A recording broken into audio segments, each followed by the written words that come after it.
अस्सलामुअलैकुम। आज हम बात करेंगे रोजे के बारे में। ये कब फर्ज हुआ, कौन कौन रख सकता है और इसका कितना बड़ा सवाब है। पूरी वीडियो देखें, इंशाअल्लाह आपको बहुत कुछ सीखने को मिलेगा। एक दिन का रोजा जहन्नम से बहुत बड़ी दूरी कर देता है और इस बारे में कई हदीसें मौजूद हैं। हदीस का हवाला सहीह अल बुखारी हदीस नंबर 2840 और सहीह मुस्लिम हदीस नंबर 1153 में आता है।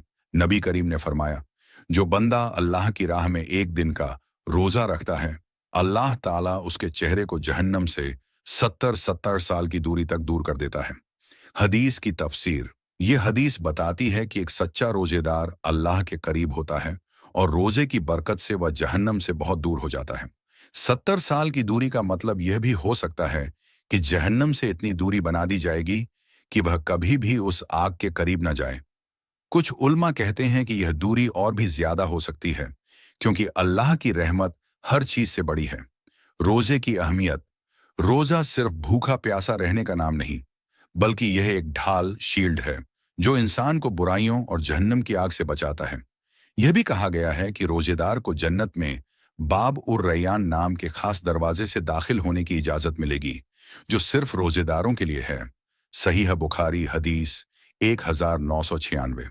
नतीजा, अगर कोई इंसान सिर्फ एक दिन अल्लाह के लिए रोजा रखे तो वह जहन्नम से इतनी दूर हो जाता है कि उसकी आग भी उसे छू नहीं सकती। तो सोच, अगर कोई पूरा रमजान रोजे रखे तो अल्लाह उसे कितनी बड़ी नेमतें देगा। रोजे का हुक्म कब आया? इस्लाम में रोजा सौम का हुक्म 2 हिजरी में शाबान महीने में नाजिल हुआ, यानी जब नबी ए करीम मदीना मुनव्वरा हिजरत कर चुके थे और इस्लामी समाज मजबूत हो रहा था, तब अल्लाह ने रोजे को फर्ज किया।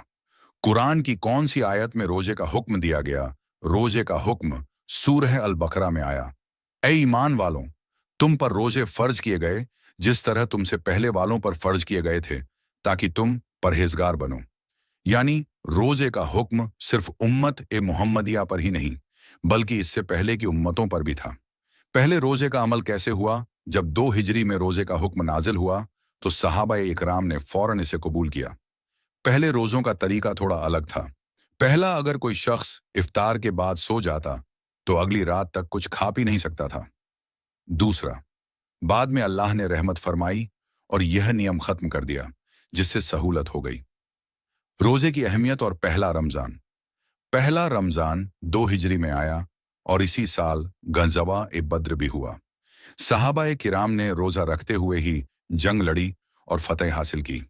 इससे पता चलता है कि रोजा सिर्फ भूखा प्यासा रहने का नाम नहीं, बल्कि यह ताकत और सब्र की इबादत है। रोजा धीरे धीरे फर्ज हुआ। पहला, शुरुआत में रोजा नफल था, यानी जो रखना चाहे रखे, जो न रखे वह एक गरीब को खाना खिला दे। दूसरा, फिर इसे हर बालिग मुसलमान पर फर्ज कर दिया गया, सिवाय उन लोगों के जिन्हें छूट दी गई, बीमार, सफर में रहने वाले वगैरह। अल्लाह हम सब के रोजे और इबादतें कबूल करे, आमीन। वीडियो अच्छा लगा होता हमारे वीडियो को लाइक करें और सब्सक्राइब करना ना भूलें और अपने दोस्त को जरूर शेयर करें।